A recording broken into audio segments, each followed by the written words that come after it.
Hey folks, we're going to do some game design today. We've been working on converting the Artificer revisions for 2024 playtesting into the Martial Power system that we've been playtesting here for the past year.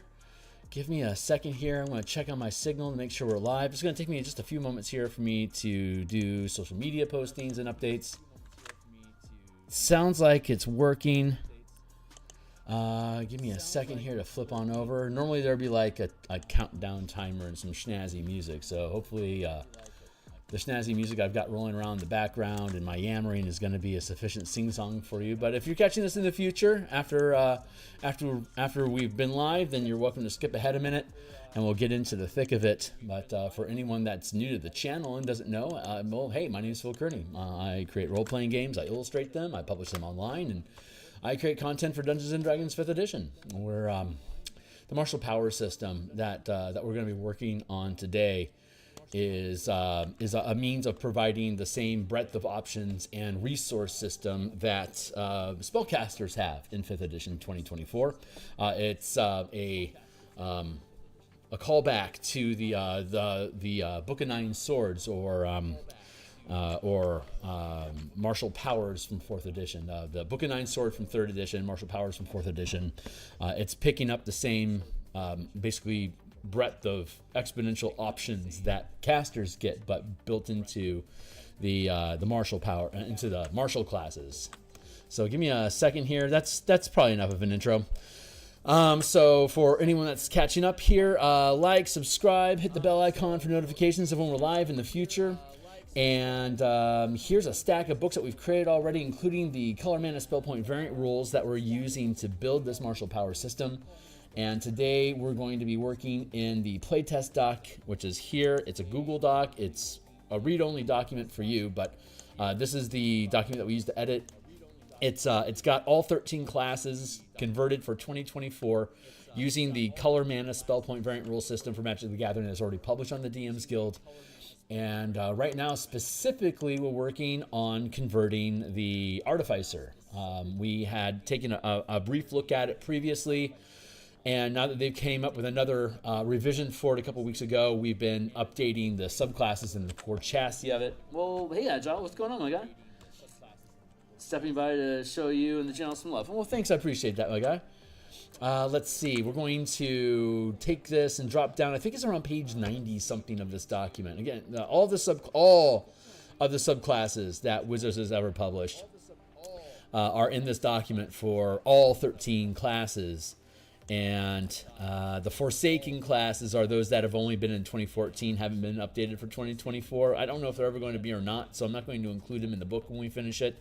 I'm keeping this as these basically on the side to see what Wizards decides to do. Like, I don't think we're going to see the Drake Warden come back. At most, we'll probably see a modified version of the Beastmaster. Like, you can have a dragon option if you want, for instance, because they have the ill-guided purple dragon knight for in the Forgotten Realms book that's coming out. I don't know if they're going to stick with that version or not, but it's pretty obvious that the kids they've got building this stuff now don't know a lot of history about where this stuff came from. So I'm not going to crap on them too hard about that. It's just an indication that Wizards is losing its own plot, which is fine. I still love the 5e game engine, and I love all the IPs that they have.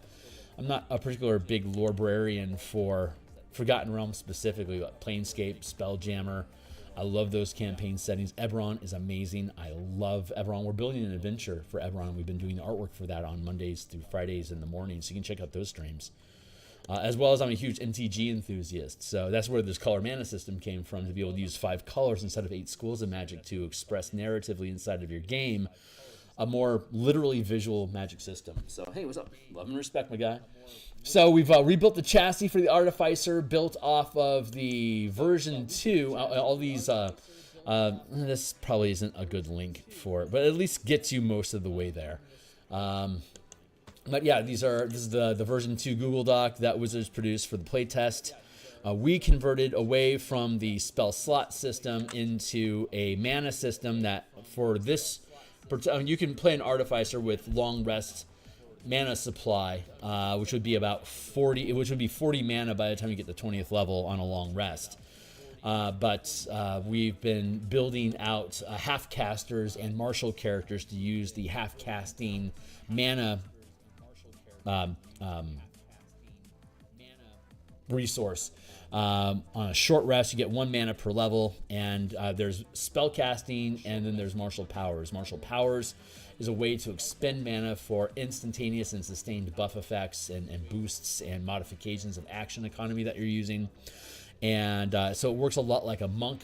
It's like a cross between a monk and a battle master, and like say an arcane archer, like those type of mechanical options, as well as the resource system. And as we've discussed in multiple previous episodes, you can sacrifice action economy to generate temporary mana that you can expend on maneuvers or any other type of power that you would utilize during your turn. And spellcasting actually uses your mana pool. You can't generate mana to cast spells, but you can to channel powers. So when you have a half caster class, like an actual caster class, Artificer, Paladin, and Ranger, you can divide up the spells that you have prepared between powers and spells, and then the power system allows you to replace those with a certain selection of martial feats, which is a fun way for you to be able to retain your ability score increases at 4, 8, 12, etc. To actually increase stats without being feat starved as a martial character, because you can just buy into them, as well as weapon masteries. You can buy into more weapon masteries, fighting styles, as well as powers, and if you have spells available to you, spells. So we spent a lot of time playing with that. We're like maybe 80, 100 episodes into building this document over the past year or so. And the playtesting that we're doing on my Discord channel, which is linked down below, is coming along really nicely. I've done high-end 16 to 20, and it felt really good. We did some hex crawl stuff, level 5 and 7, and then we rebuilt it for 5e24, and we started over the playtesting with a mega dungeon from 3rd level. We're 5th level now. We're going till 10th level, probably until September. And then we'll be swapping in and playing Strixhaven Mage Tower for characters level 11, 13, 15, 17, and 20. Basically, Street Tower, Street Mage Tower, whatever the word on that would be. Hedge Mage Tower, how about that? Where it's instead of being on a 500-foot field with 5 players per team, it would be more like a 100, maybe 150-foot field with 3 players per team, and we're in the process of codifying the actual rules of playing the game that synchronize with 5e combat action economy, with the goal of throwing a ball through a hoop and scoring points, and whoever has the most points wins, and having combat be a part of it, as well as being out of bounds and fouls and stuff like that. Just building that all in so that you could build a team of like 3 players, and you could actually play against another team of 3 players, and then have a referee, a DM like myself, basically ruling in favor of any conflicts, or calling for a new initiative, calling people out of bounds and stuff like that. Or you could self-referee if that's the way you want to play. And the DM could also step in with NPCs as a rival team. Again, if you only have 3 players and you want to jump like that, you can. So having said all that, skipping past everything, we're going down into Artificer subclasses, and today we're working on the Alchemist. We've fully fleshed out all the other subclasses: the Armorer, the Artillerist, the Battlesmith, and the Cartographer, which is new with the 5e24 mechanics. So we're going to further lean into this. So we're going to start over here in the version 1 playtest that came out. I want to say it came out in February. January, maybe, something like that. Anyway, we're going to pick up and keep running. So let's see. We start with tool proficiency. So I'm going to grab the Cartographer. I'm just going to grab a block Cartographer stuff here. Pick this up and take it up to the Alchemist, because I know a lot of this language is going to be similar. So let's get down into the Alchemist. There we go. There. tool proficiency, and alchemist spells. Okay, so we're basically just rebuilding this, and then we're translating into the crafting rules that we have for the Bastion campaign that we've been streaming on Mondays and Thursday nights on this channel, as well as just the general scaffold that we have for the mana system for Artificers. So hopefully this will run smoothly. It might not take more than 45 minutes. We'll see how long it actually takes, and we'll move on from there. And if this is all we do today, then I'm just going to go ahead and reclaim my time, and I'll be back on Monday. So you gain proficiency with Alchemist supplies. You gain proficiency with You gain proficiency with Alchemists supplies, or choose another tool. In addition, when you brew potions, when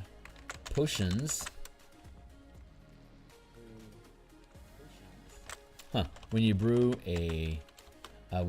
a magical potion, reduce the time by 1 degree. This says you can have the time, but the time that it takes to make things is kind of long. So we have a revised system of potions generally duplicate spell effects. So we have spell levels here. We have the time it takes to build them, the reduced amount of time that it takes for us to build them, and then the character level that you need to be able to do so. Equipment. Potion. Costs. Let's see. Normally take a week. For us, it takes a day. Rare magic items, it would take a week. For us, it'll only take a day. Very rare magic items take a month to build. For us, it's only a week. And then for legendary, I don't think there are any legendary potions, but you could theoretically make one of like a potion of foresight. That'd be a 9th level spell that you could drink and it'd be effective on you all day. That would take an entire season to make normally, but for you, it'll only take a month, but it's 17th level. So, so that's the tools, quick and simple. And then alchemist spells, healing word, ray of sickness. God, there's a lot of duplication on these lists. Give me a second here. We're going to fix that. Healing word, ray of sickness, flaming sphere, mouse magic arrow, flaming sphere, Melf's acid arrow, mass healing word in gaseous form,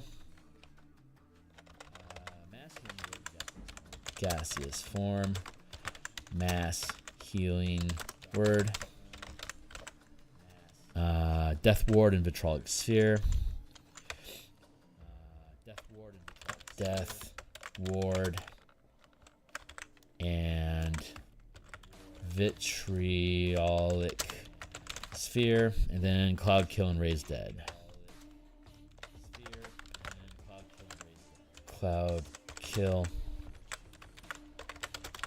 raise dead.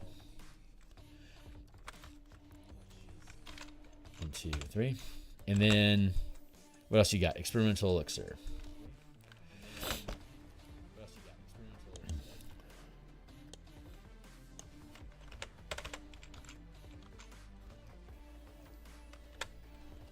Experimental elixir. As a bonus action, a creature can drink the elixir. Whenever you finish a long rest while holding alchemist supplies, you can use that tool to magically produce 2 elixirs. For each elixir, roll on the experimental elixir table for the elixir's effect, which is triggered when someone drinks the elixir. The elixir appears in a vial, and the vial vanishes when the elixir is drunk or poured out. If any elixir remains when you finish a long rest, the elixir and its vial vanish. Drinking an elixir. As a bonus action, a character can drink the elixir or administer it to another creature within 5 feet of itself. Creating additional elixirs. As a magic action, while holding an alchemist supplies, you can expend a spell slot to create another elixir. When you do so, you choose its effect from the experimental elixir table rather than rolling. When you reach certain artificer levels, you can make an additional elixir at the end of each long rest, a total of 3 at 5, 4 at 9, 5 at 15. Experimental elixirs, bump. There. Okay, cool. So how do we have it built currently? 2 at 3rd, 3, 4, and we restructure it.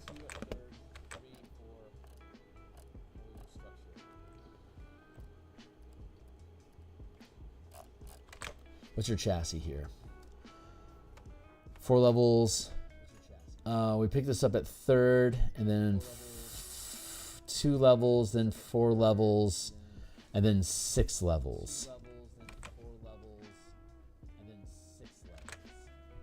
5, 2, 4, 4. We're better. We're just going to leave our scaffold in place. So let's see. When you finish a long rest while holding alchemist supplies, you can create 2 elixirs that appear in vials. As you gain levels, you can increase the number of elixirs created this way. Roll on the elixirs effect table below to determine what elixirs are created, or you can expend 1 mana for each elixir created this way to choose the effect, doing so after you roll. You can expend 2 mana to create additional elixirs of your choice, but you are limited by your level to how many elixirs you can exist at once, as listed above. While holding an elixir, a creature can use a bonus action to drink it or administer it to another creature within 5 feet. When an elixir is expended, the vial disappears. So there's no control you have over these elixirs, and you don't find out what happens until you drink it, which is horrible. It's an expensive resource. It eats most of your class at the low levels, and it provides no stability. If you need to heal and you get boldness, who cares? If you need swiftness and you get flight, maybe that's useful. Determine the effects by choosing one of the other rows. And here at 6, you can just decide what it is. So 6, I'm fine with it being randomized, but I like the expenditure we added in. We like the expenditure of using 1 point of mana to decide what the effect is going to be. At some point, you're going to get enough of these things that you're going to allow yourself just to roll them just to see what comes up. And that's a way for you to just basically get cheap magic, but assuming that you're going to get some results that you want. And I think what I want to do, though, is roll on the elixir table below to determine the elixir's effect, or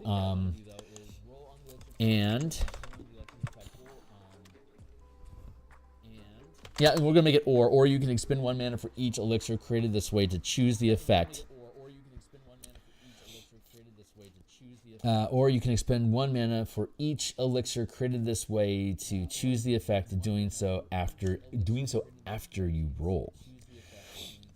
So you basically get to, if you don't like the effect that you get, you can then spend a point of mana and then act as though you had rolled a 6, which you could have done and then made the whole table, made the options moot. So I think that's a fair adjustment.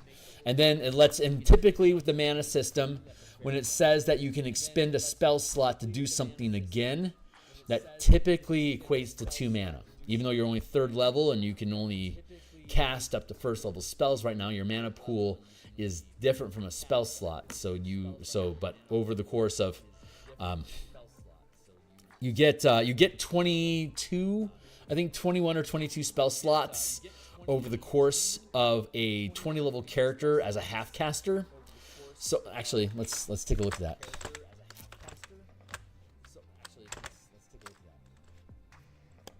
So let's check this out. So we get 4, 10.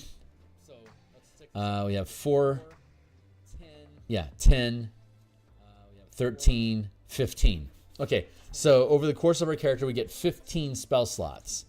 And so when you're expending a spell slot, at first it's going to be a low level, but as you ramp up, it gets more and more expensive. The nice thing about a mana pool is that it allows you to precisely parse out points. It's literally a pool of points that you can spend out piecemeal. So you don't have a scaling cost over time.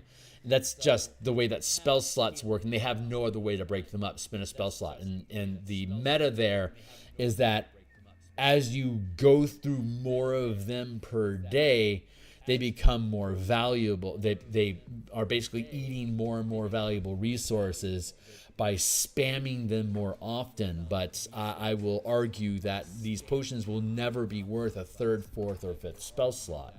So it's kind of broken in that sense. So charging 2 mana for each potion is going to allow your character basically to make, well, at 20th level you can make 10 of them with the short rest mana supply that we have. And if you get at least one short rest a day along with your long rest, that would be a total of 40 mana.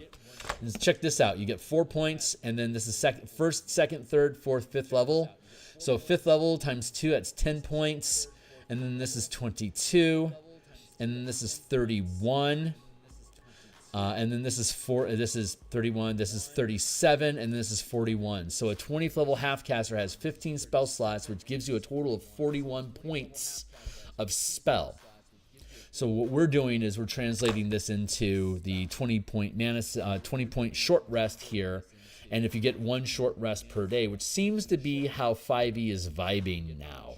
So 1 short rest per day seems to be where we're at. So 40 points over the course of the day with up to 20 expenditures at a time, but at the cost of 2 mana, it's 10 slots per rest, or if you have 1 short rest per day, that's a total of 20 slots that you can spend across your 40 mana, which is not too far off from the 15 potions that you can create with your 15 slots worth of casting that you have per day. So it's more expensive at low levels and it becomes more affordable at higher levels. Arguably, when you're going to be doing a lot more important things with your mana pool, 2 points seems to be working out across level 1 to 20, which I've ran 3 campaigns now from level 1 to 20 utilizing this mana system, and it paces pretty good. So you're welcome to try it yourself. If you want to play in a game like that, you are welcome to participate in the Martial Powers playtest stuff. And there's another game that was posted offering people to play Martial Powers as well in a homebrew campaign separate from mine. So if you guys are looking to implement this type of stuff or explore in a live fire game environment, drop into my Discord channel. It's linked down below. So back into it. Let's get back down to here. So we're looking at, yeah, that's the experimental elixirs. That's how those work. That feels pretty good. I'm pretty content with that scaling.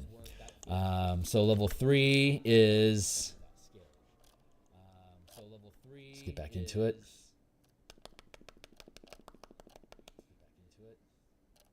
Wrong packet. Blip. There we go. Experimental liquors, Alchemist Savant. Whenever you cast a spell using your Alchemist supplies as a spellcasting focus, you gain a bonus to 1 roll of the spell.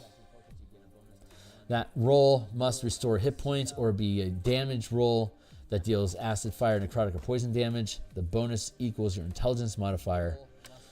Whenever you cast a spell using your Alchemist supplies as a spellcasting focus, you gain a bonus. When you cast a spell using your Alchemist supplies as a spellcasting focus that restore hit points or deal damage.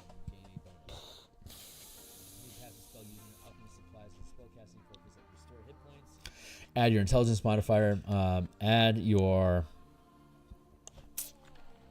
spellcasting ability modifier, which doesn't necessarily have to be intelligence with the system, to the number. Actually, the answer there actually is...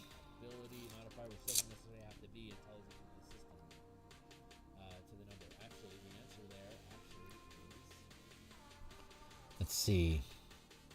There we go. We can use either our dexterity, intelligence, or wisdom as our channeling ability score. I don't think that we need to be in a place where we're siloing which ability score it is that you can use for casting. I can see there being themes around that.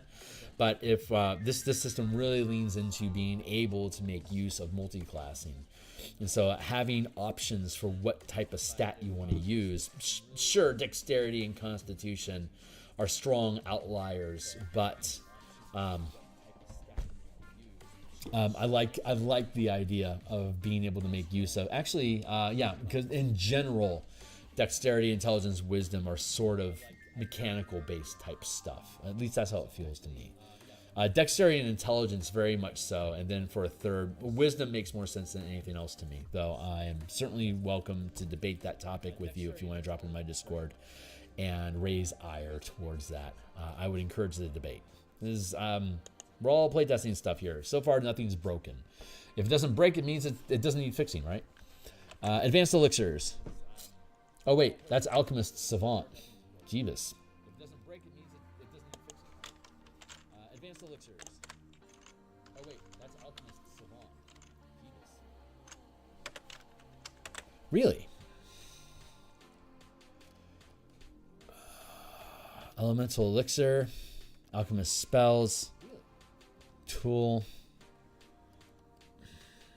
alchemist savant, restorative reagents, chemical mastery. So what did 5 do? Whenever you cast advanced elixirs, in addition, when you create an experimental elixirs, you can spend 2 mana to choose 1 potion of common or uncommon rarity instead of rolling the effect.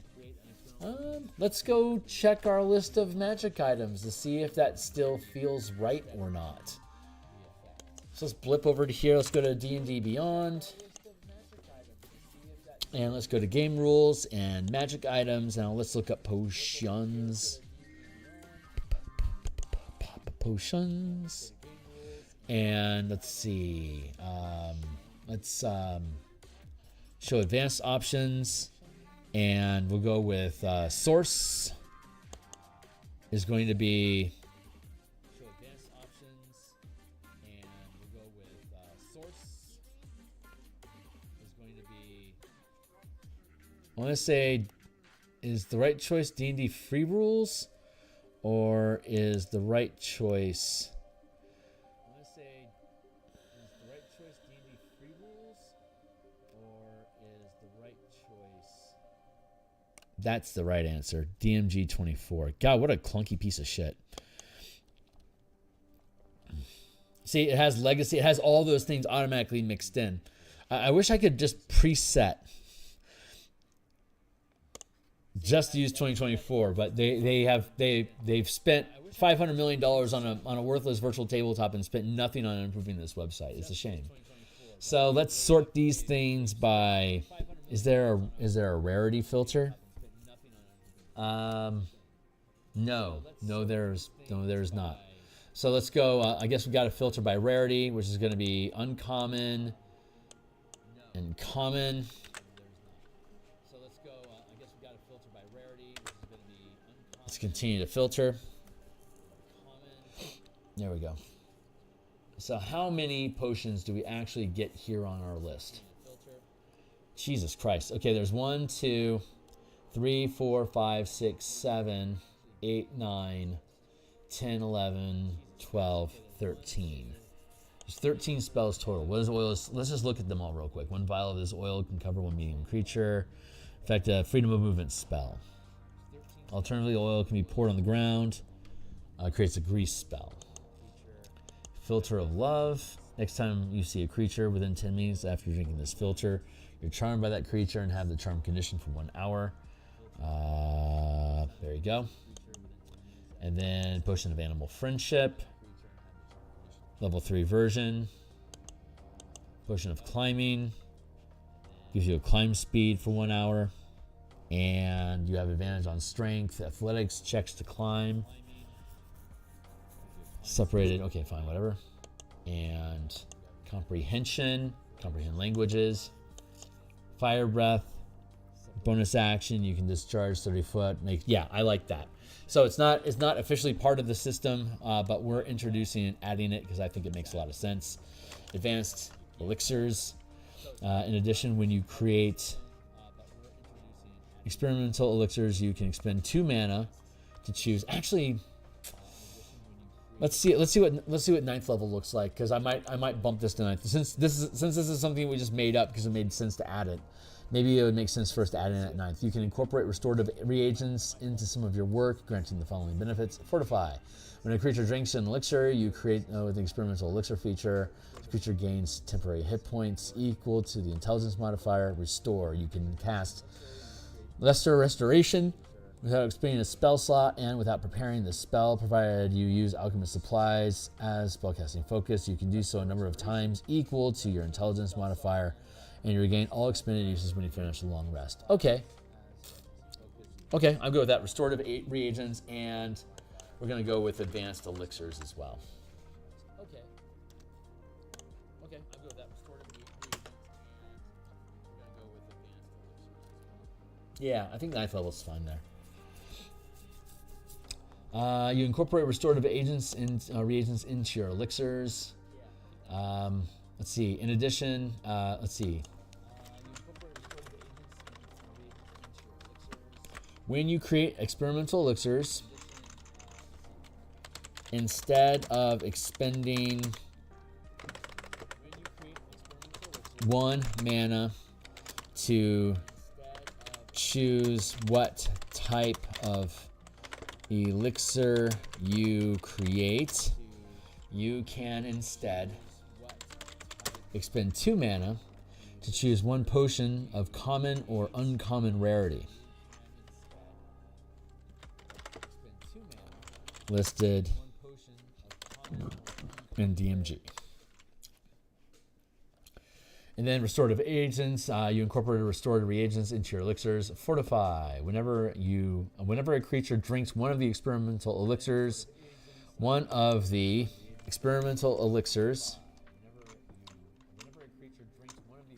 they gain temporary hit points equal to your intelligence, equal to your plus your artificer level, equal to your channeling ability modifier.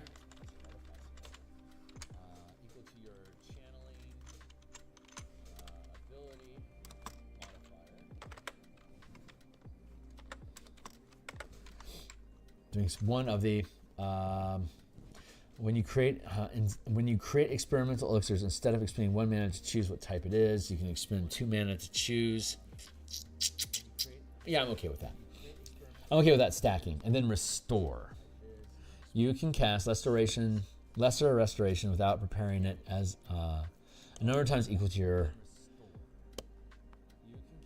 channeling ability modifier. And +1. You can forego material components when you cast it this way if you use your Alchemist supplies as a spellcasting focus to do so. You regain all uses of this feature. You can forego material components when you cast it this way. And you can expend 2 mana, no action required, to regain 1 use of this feature. You can cast without preparing it a number of times a day to your channeling ability modifier. I think this should read, how does it read?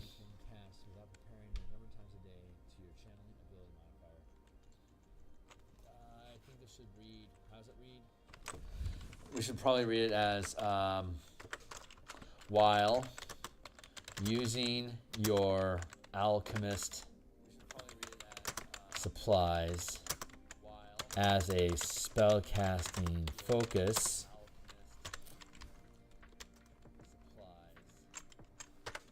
you can cast Lesser Restoration without preparing it a number of times equal to your channeling ability modifier 1. You can forego.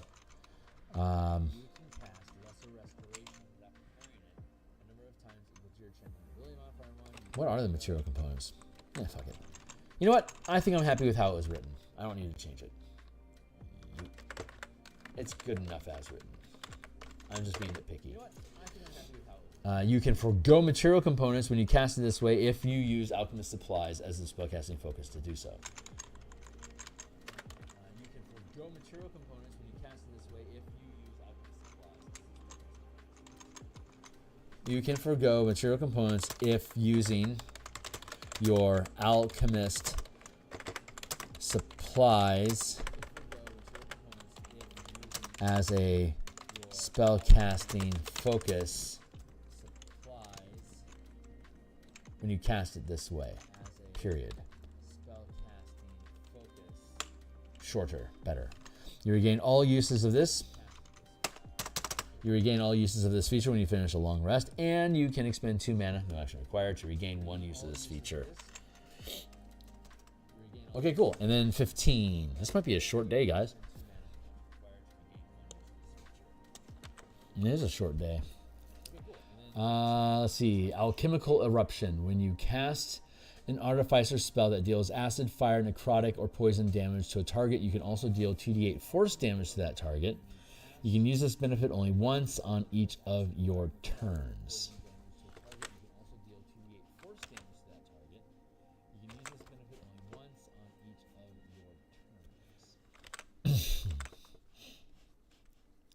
resistance.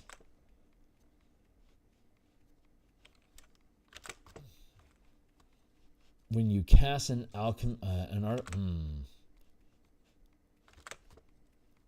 when you cast an artificer spell that deals acid, fire, necrotic, or poison damage, deal an we'll go with it. Deal an additional 2d8 force damage.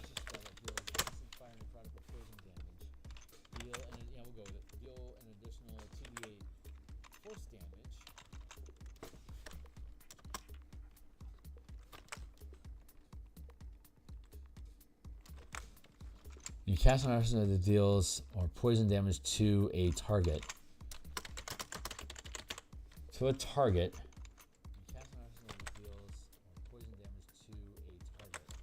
You can also deal an additional 2d8 force damage.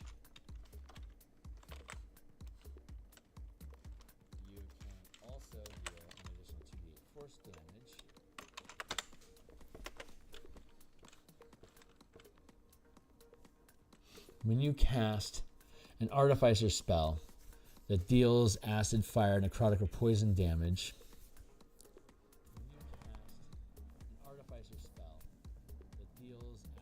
you can also deal an additional 2d8. You know what? If you can figure out a way to cast it more, you can only do it once per turn, or is it per round? Only once. You know what? If you have a reaction that's going to let you do that, I'm going to let you do it. I don't see a problem with that. Chemical resistance. You gain resistance to acid damage and poison damage.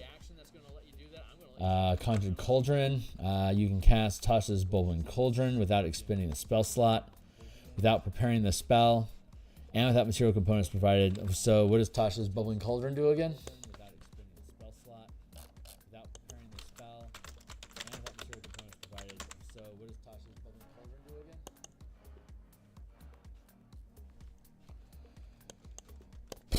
Tasha's Bubbling. There she is. Let's see how you do.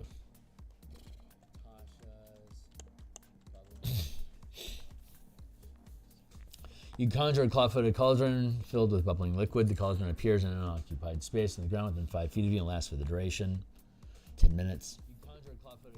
The cauldron can't be moved and disappears when the spell ends, along with the bubbling liquid inside it. The liquid of the cauldron duplicates the effects of any common or uncommon potion of your choice. As a bonus action, you or an ally can reach into the cauldron and withdraw 1 potion of that kind. The potion is contained in a vial that disappears when the potion is consumed. The cauldron can produce a number of these potions equal to your spellcasting ability modifier. When the last of these potions is withdrawn from the cauldron disappears and the spell ends. Potions obtained from the cauldron that aren't consumed disappear when you cast this spell again.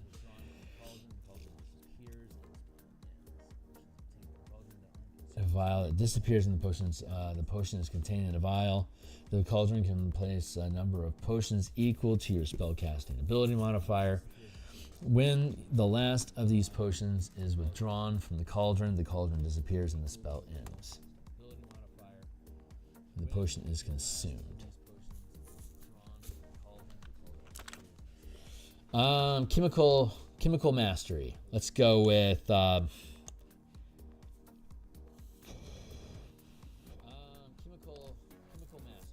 so that kind of makes the advanced elixirs a little redundant.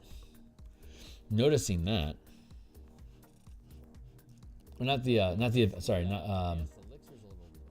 yeah. You can, when you create experimental elixirs instead of expending 1 mana.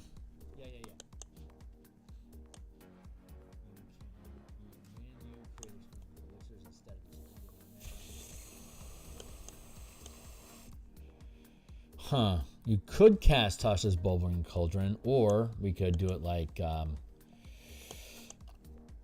let's just call it, let's see.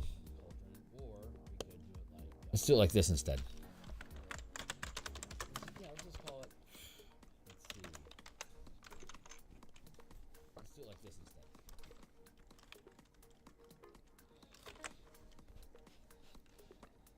Double checking my shit.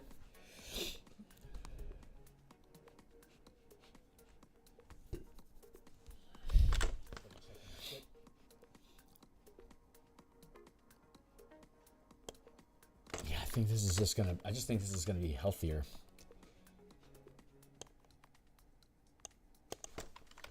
Advanced elixirs.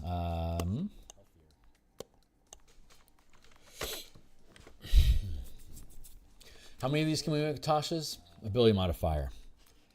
In addition, let's see.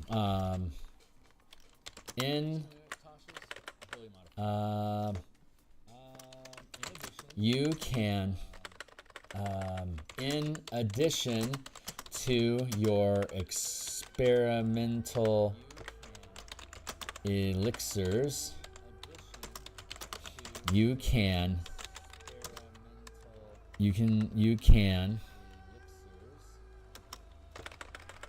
expend 2 mana to choose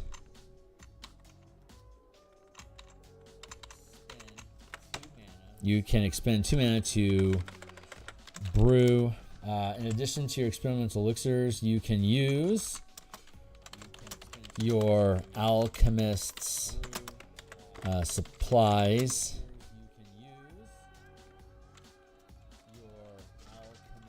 You can expend 2 mana to use. You can expend 2 mana.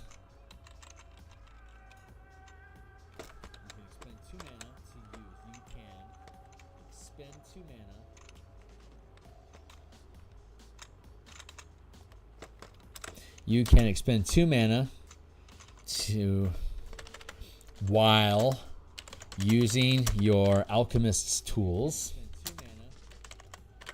supplies, to brew 1 potion of common or uncommon rarity listed in the DMG. Thank you, Timely Timer. Yeah, that's better.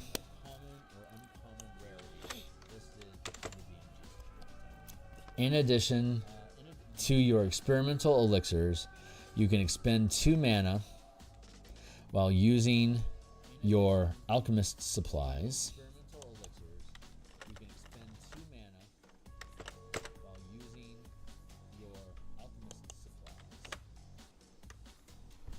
To brew 1 potion of common or uncommon rarity listed in the DMG.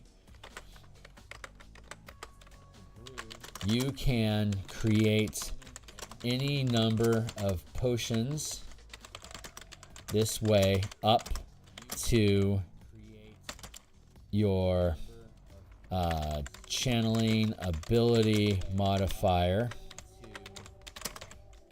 minimum of 1.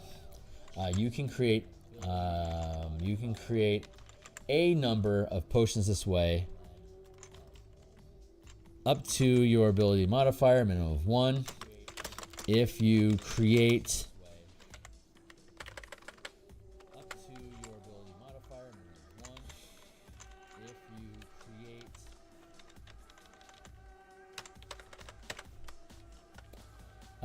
you can, how do I want to order this?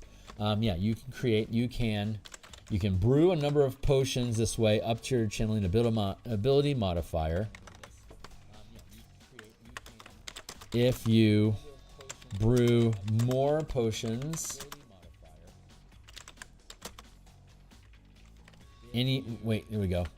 period, any additional potions brewed this way replace the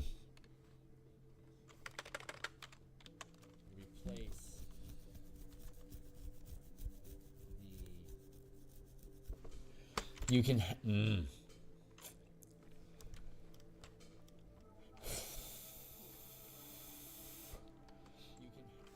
can brew a number of potions this way up to your channeling ability modifier. Any additional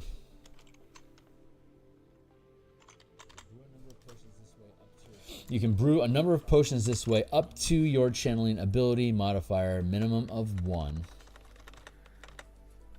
can brew a number of potions this way up to your channeling ability modifier, minimum of 1.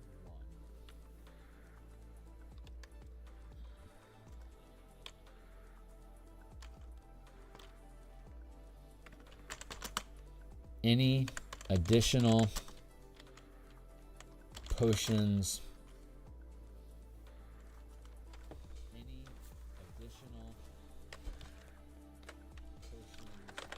period, you regain this feature when you finish a long rest. In addition to your experimental elixirs, you can expend 2 mana while using your Alchemist prize to brew 1 potion, to brew a potion of common or uncommon rarity listed in the DMG. You can brew a number of potions this way up to your channeling ability modifier, minimum of 1, and you regain this feature when you finish a long rest. There you go.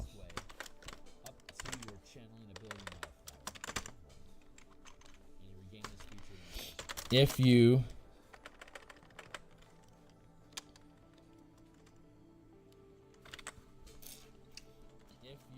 how's the cauldron work?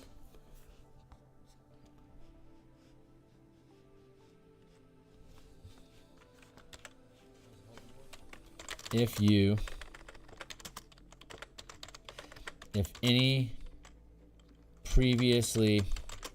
potions created this way remain when you use this feature again,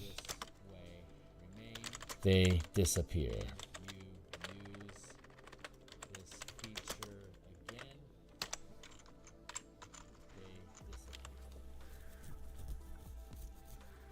You can brew a number of potions this way up to your channeling ability modifier, and you regain this feature when you finish a long rest. If any potions created this way remain when you use this feature again, they vanish.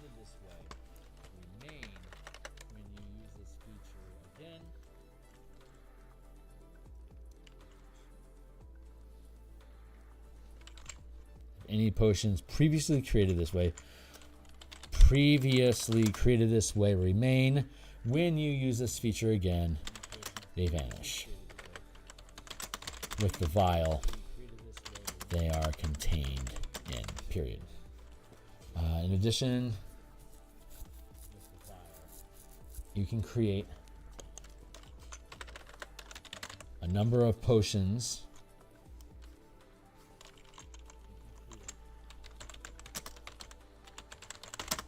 You can create a number of vials containing potions this way up to your channeling ability modifier, and you regain You regain this feature when you finish a long rest. If any potions previously created this way remain when you use this feature again, they vanish along with the vial they are contained in. Along with the vial they are contained within. Along with the vial that was created to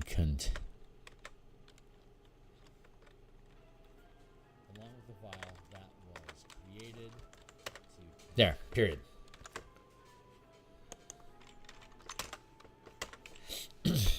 Pretty straightforward. You gain control. You can do more of them.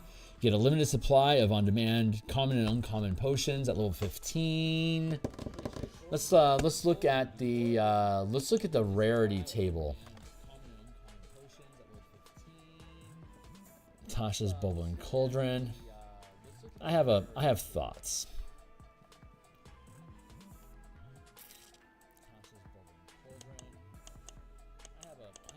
Let's check out rare. No.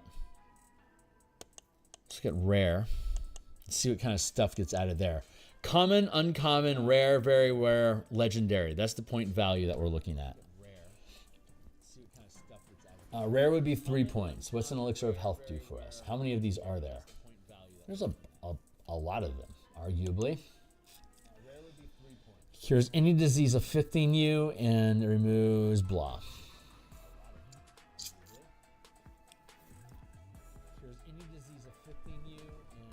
That's minor restoration.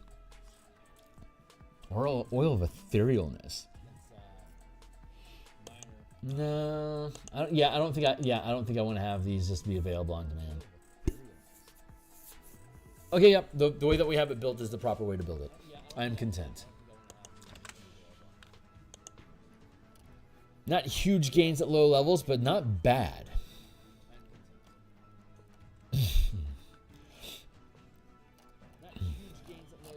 So let's look again at what stuff we build.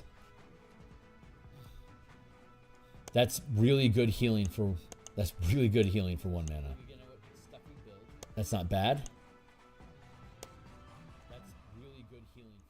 Not bad.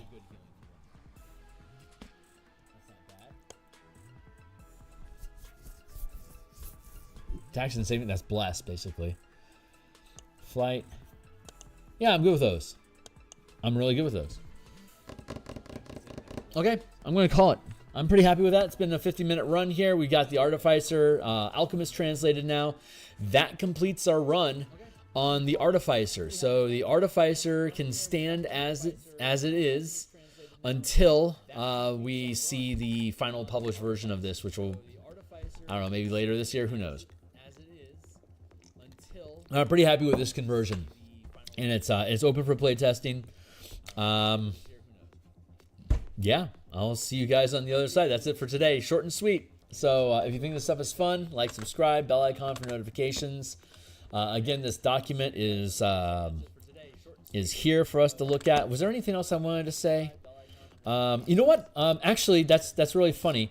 I do want to take a moment here and just to take a quick tangent with you guys. I'm gonna drop that off the screen. Let's go over here. One of the things that we're playtesting right now, and so far,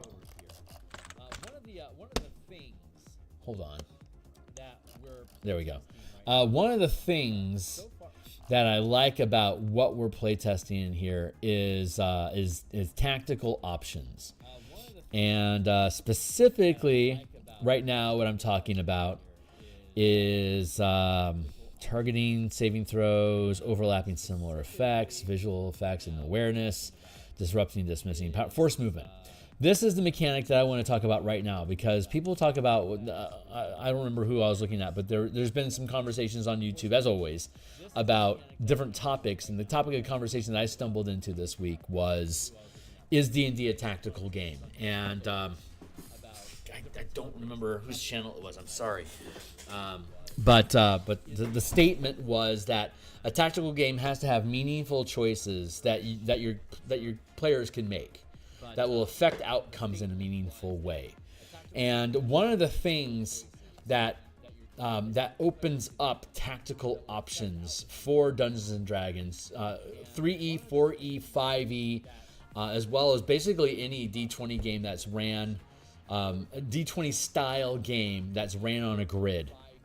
The idea of forced movement triggering opportunity attacks. So forced movement triggers opportunity attacks for characters that can channel powers. So in this instance, if you're a martial character that can channel these powers, you can use forced movement as you can make opportunity attacks against forced movement. When a creature that is forced to move, normally they have to move, and they're choosing to move, and that can trigger opportunity attacks. But we have so many powers in this game that force movement, and there's so many options in Dungeons and Dragons 5e2 that forces movement. You can add a lot of tactical options in your game by allowing that forced movement to trigger opportunity attacks. If I have for example, just a simple push, like the push mastery with I think like a heavy crossbow, for instance, has a push mastery. You can push somebody 10 feet. Sometimes there needs a saving throw. Eldritch Blast, Repelling Blast doesn't require a saving throw. But if you're a martial character and you have an opportunity attack available and someone gets punted past you, you can take a cut at them on the way by. There's a lot of tactical shit you can do with that. Even though it's the martial characters, not the spellcasters that make use of this, the martial characters also include half-casters.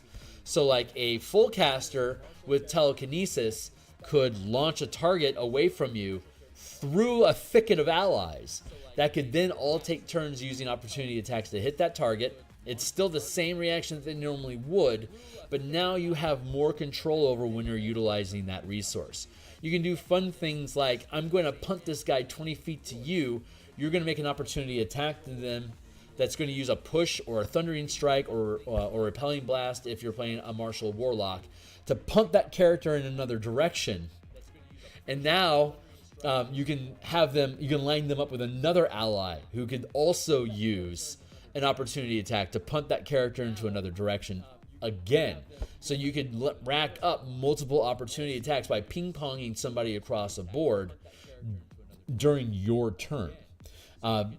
Monsters can do this just like players can, because all the powers and options that are inside of this book are things that monsters can use as well. Their CR determines what rank they have access to, basically a half-casting scale. But it's an interesting feature. So like you could trip somebody, and there are reactions that allow you to attack a creature when they're knocked prone. There are the opportunity attacks that you normally get, but now with the forced movement, when they move through your space, you can get opportunity attacks against them then. There's like maybe 25 different reaction-based powers in this book that you can use in tandem with each other to set up your own action loops. And a DM can make a challenge more interesting by also setting up action loops amongst low-ranked CR creatures like trash mobs. They might be minions, you can kill them with one hit. But if you're using forced movement triggers opportunity attacks, it's dangerous to throw somebody into a pile of undead that could then all get opportunity attacks on you, then followed up with their actual normal actions. And they can trigger this stuff off of each other by basically rope-a-doping people around the battlefield. So it encourages more mobility, pushing somebody 30 feet and then ending them with them being knocked prone as they get hit by 3 enemies along the route till they get to that endpoint and get knocked down. That makes positioning and area of effect control a lot more important for your characters to be thinking about during combat, because you don't know when someone's going to punt you and you're going to eat extra damage as a result of that. So it's just a fun little thing to play with. I just wanted to point out that mechanic here today. And let's see. We have 21 reactions. First rank, first level, 1 mana. As a reaction to when a creature within range of your weapon attack you can see attacks before they roll to hit, you can make an attack against them, potentially killing them in the process. Bait and switch is a reaction. It triggers whenever a willing creature is within 5 feet of you, and as a result of that reaction, and you could use this trigger. Like bait and switch is great because you can use it. That's right out of the Battle Master, but it's such a great reaction because you can just use it anytime that a target is within 5 feet of you. You can spend 1 mana to switch places with the creature. Switching places doesn't provoke opportunity attacks, nor does it cause an attack, but it also doesn't cause an attack to fail. So if you're doing this in response to somebody being attacked, it's too late. They're already taking the hit, but you can at least move them out of a multi-attack so they don't continue taking attacks without that monster taking movement first. Now, it's forced movement, but it specifically say it does not provoke an opportunity attack, so you're safeguarding your ally. In addition, roll a power die, which is either a D6, D8, or D10, or D12, depending on what you're playing and what level you are. You can then roll that and gain additional armor class until the start of your next turn. You or the target creature gain a bonus armor class. Controlled fall, so when you're falling, you can reduce the damage. Deflection, as a reaction to when you or an ally are within reach of a melee attack or a hit. That's a defense thing. Downtrodden, here it is, downtrodden, as a reaction to when an enemy you can see within range of your weapon attack becomes prone, you can make an opportunity attack against them. So if you have a trip mastery, and you can knock them trip, and if your team has downtrodden and you're around a target, you can all just start Hoosier stomping on that guy. Feint, that says modify your die roll. Interpose is blocking. As a reaction to when a creature moves towards you, you can move 10 feet, so you can delay You can bait them into following you further if you need to by using reposition, potentially baiting them into opportunity attacks. And then retaliate is as a reaction when you take damage, you can damage somebody else. You can damage them back. Countering attack is a counter spell effect that requires a hit to trigger a reaction. Curse of the Fallen Puppet as a reaction to when a creature you see drops to 0 hit points. You can command that creature to move up to half its speed and make an attack before it finally dies. That's out of the Blood Hunter. Everything from the Blood Hunter is inside of this system, so you can play a Ranger, Paladin, Rogue, Barbarian, Fighter, Monk. Any of those could be even Artificer. They could all be a Blood Hunter because all of the rights, the rituals, and the subclass options for the Blood Hunter subclass are all inside of here as powers. So you can basically build a Blood Hunter and use the narrative of Blood Hunter's stuff as your magic power, like red and black magic. Like Rakdos would be very much aligned with like a Blood Hunter type character. It's just built into the system to be able to do that. You don't need a separate class. You don't have to worry about the boosting stuff. You can boost it by using your own mana supply to boost these effects on your own. Moving target as a reaction to when a creature you can see moves into or within the reach of your melee weapon, you can make an opportunity attack, even if the target is using the disengage action. Rolling 1 power die per mana channel. So normally an opportunity attack happens when they move out of your area of effect, but this, it costs 2 mana, it's expensive, so it's a higher level tactic, but anything that's just moving that you can reach, you can tag as an opportunity attack. And hey Francois, I'm almost done. I'm just walking through different reaction stuff. You want brains in a jar kind of alchemy. Fair enough, my man. Redirect as a reaction to when a creature within reach of your melee weapon that you can see hits you or another creature with an attack. For 2 mana, you can redirect the attack to target another creature you can see within reach of your melee attack using the same attack roll. As a reaction to when a creature within reach of your melee weapon that you can see hits you or another creature with an attack, you can redirect the attack from hitting the target.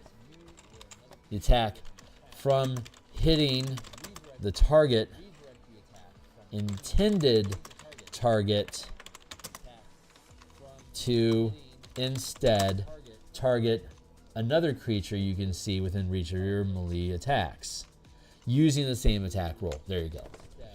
It's expensive to use it, and again, most people only have 1 reaction per turn. So there's some really great tank protection type options inside here. Like you can build a legitimate tank, like MMO style tank that can defend your team from incoming attacks with a lot of these options. Roll with the hit, reduces damage. Saving Grace reduces damage. Anchor freezes somebody in space-time so they can't teleport, move, or shift planes. This stuff is expensive, but it's good. Curse of Exposure. If something is immune, it becomes resistant. If it's resistant, it loses the resistance when it would take damage from an ability. You notice that red dragon's not taking fire damage. Well, then you can curse it with exposure, and now it's going to be only resistant instead of immune to fire. Defense Barrier creates an opaque object that causes full cover, so you can't actually be targeted by an attack that's coming your way. That's pretty useful, especially if you can't redirect the attack or cause it to miss. Fate Spinner as a reaction to when you or a creature that you can see makes an ability check, attack roll, or saving throw. You can alter fate by rolling a number of power dice equal to the mana spent. You can choose to either increase or decrease the result by the highest power die roll. I think this is a better form of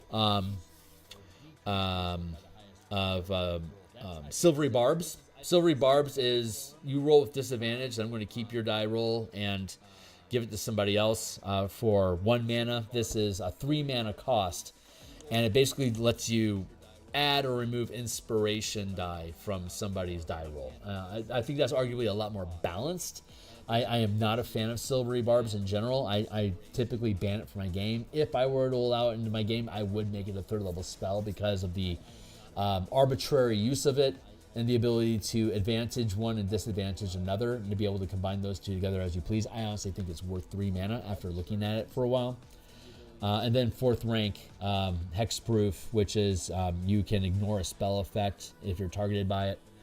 And Rider Revival, if you would die instead, you gain a number of hit points instead. So super fun, cheaty shit. A bunch of really neat tanky, like tank defense options here. But what really makes it, because normally you only have 1 reaction per turn. So it's like you can only tank so good. And that's a big problem that 5e has. 3e allows you to have as many reactions per turn, or many opportunity attacks per turn, equal to 1 plus your dexterity. I think it was your dexterity modifier minimum of 1, and so you would have multiple reactions per turn. But that was action economy bloat, because you would have as many.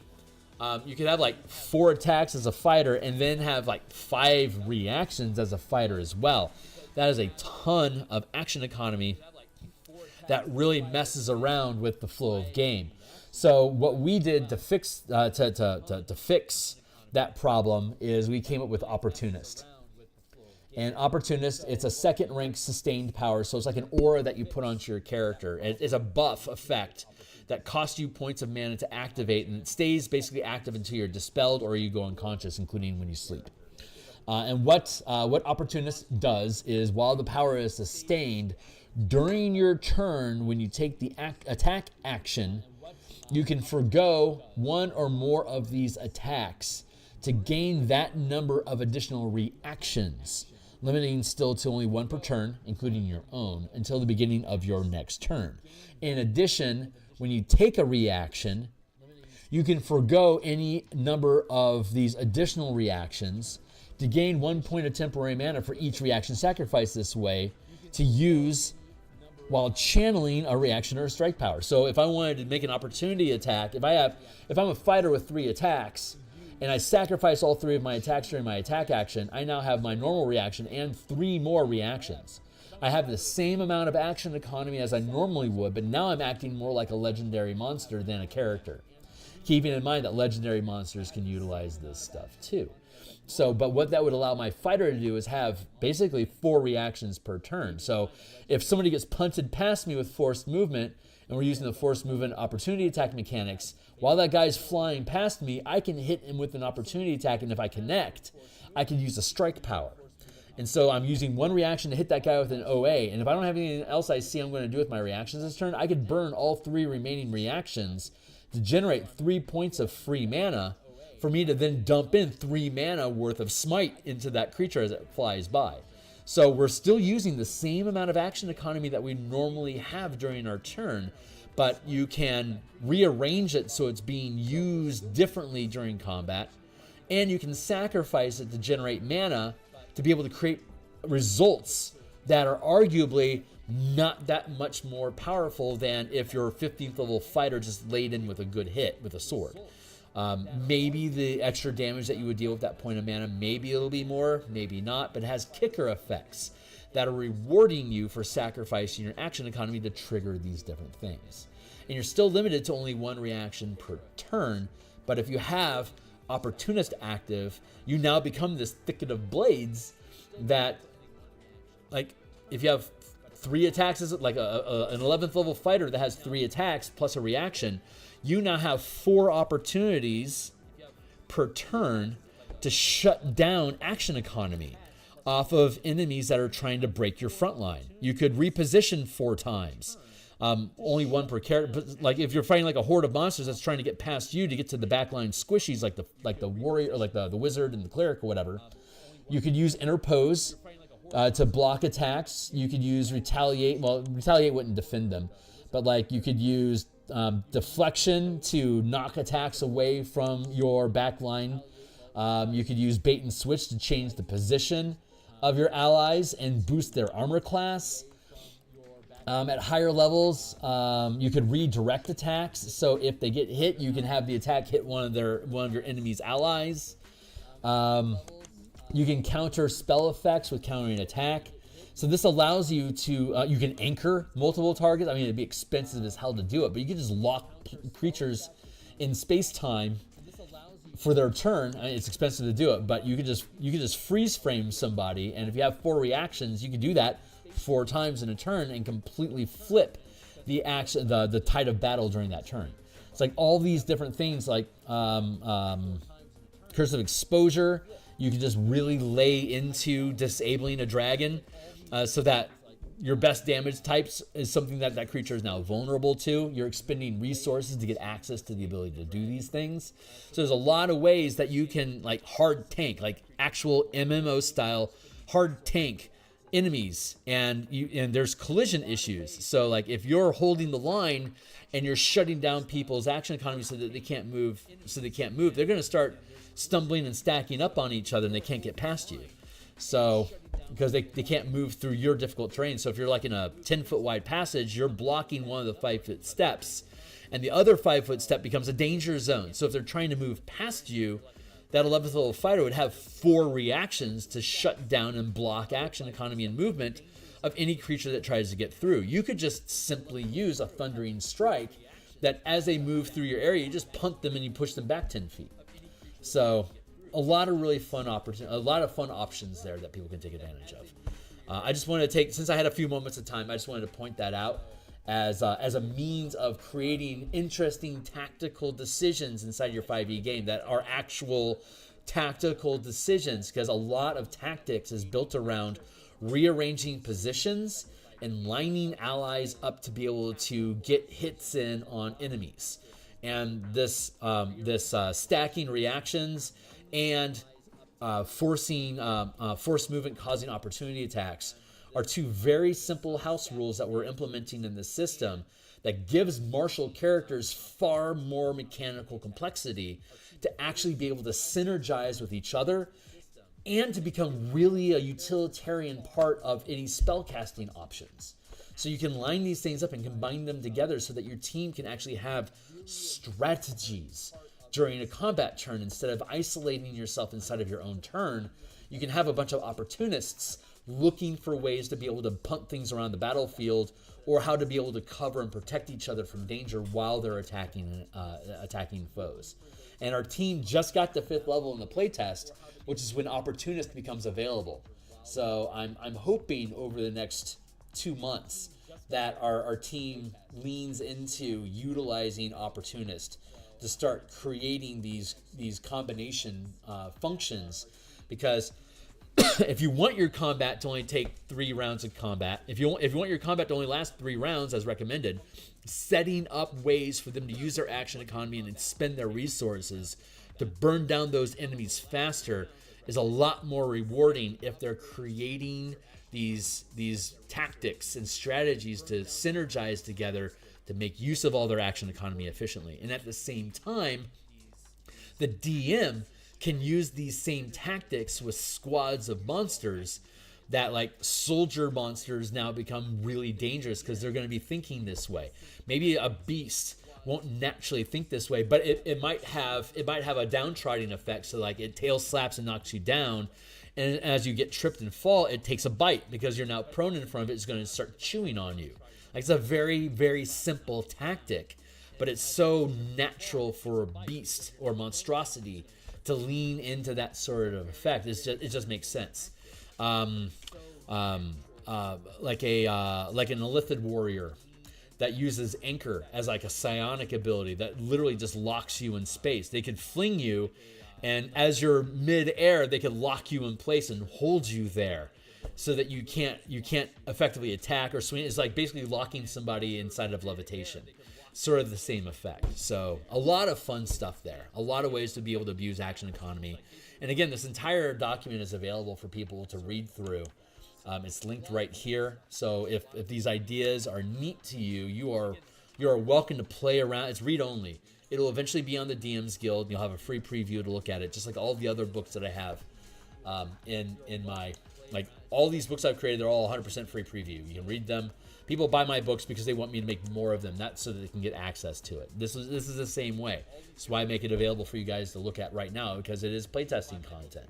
So if this stuff is interesting to you, jump in, take a look at it, build some characters, and if you want to try it in a live fire exercise, then join the Discord and either participate in my playtest that happens on Saturday mornings, or I think there's at least one other game that's in the looking for players that's offering the color mana system and martial powers as options to utilize in the game, you're welcome to do so. So anyway, that's where I'm at for now. I want airships and jetpack fuel economy. Alchemy. Right on, man.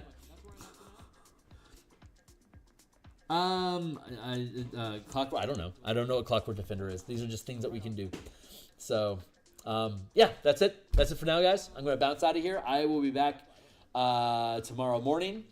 And not tomorrow morning, Monday morning to do more Eberron art. Tomorrow morning, I'm going to be doing 5th level playtesting in the Mega Dungeon on my Discord. So, yeah, thanks for checking this stuff out. Like and subscribe, blah, blah, blah. I'll see you guys on the other side. Cheers.